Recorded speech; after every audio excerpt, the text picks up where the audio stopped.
राज और अधूरी मोहब्बत। कहानी शुरू होती है एक छोटे से कस्बे से।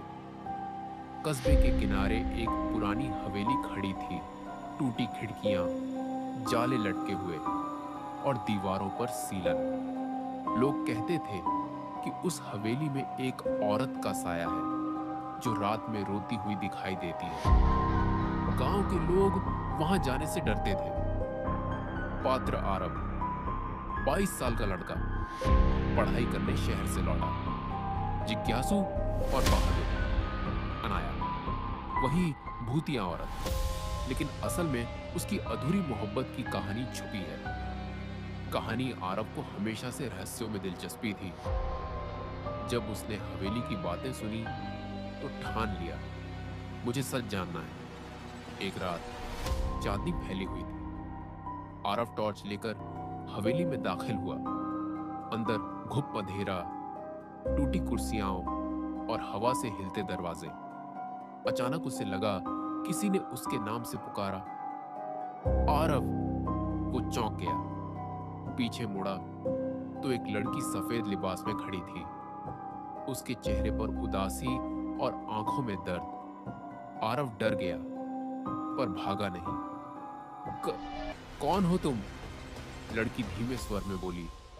मैं अनाया हूं और ये हवेली मेरी है, पर अब मैं इस दुनिया की नहीं रही। सच सारा। अनाया की कहानी अनाया ने बताया कि लगभग 50 साल पहले वो इसी हवेली में रहती थी। वो एक गरीब लड़के विक्रम से प्यार करती थी, लेकिन उसके परिवार वालों को ये रिश्ता मंजूर नहीं था।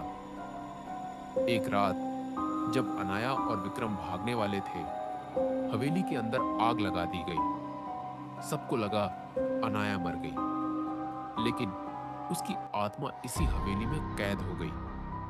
उसकी आंखों में आंसू थे। मेरा प्यार अधूरा रह गया आरव।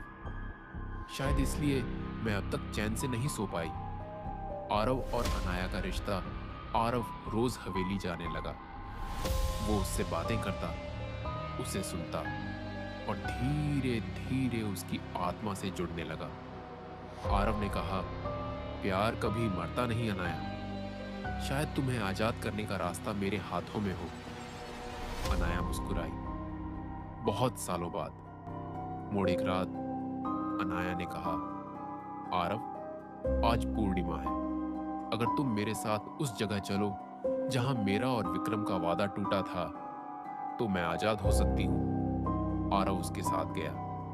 हवेली के पीछे एक पुराना बगीचा था। वहीं एक टूटी हुई दीवार के नीचे अनाया ने इशारा किया। खुदाई करने पर आरव को विक्रम की पुरानी चिट्ठियां और एक हार मिला जो अनाया ने उसे दिया था। अनाया की आत्मा उन चीजों को देखकर रो पड़ी। अब मुझे चैन मिलेगा। अंतिम पल अनाया ने आरव की तरफ देखा। तुम्हारे दिल में बहुत सच्चाई है। अगर इस जन्म में नहीं तो अगले जन्म में हम मिलेंगे। धीरे धीरे उसकी आकृति रोशनी में बदल गई और गायब हो गई।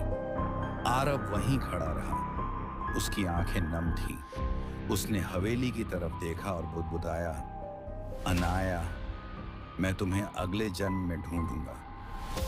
निष्कर्ष उसके बाद से हवेली में कोई रोती आवाज नहीं आई। लोग समझ गए कि आत्मा को शांति मिल गई, लेकिन आरव के दिल में हमेशा उस अधूरी मोहब्बत की याद रही।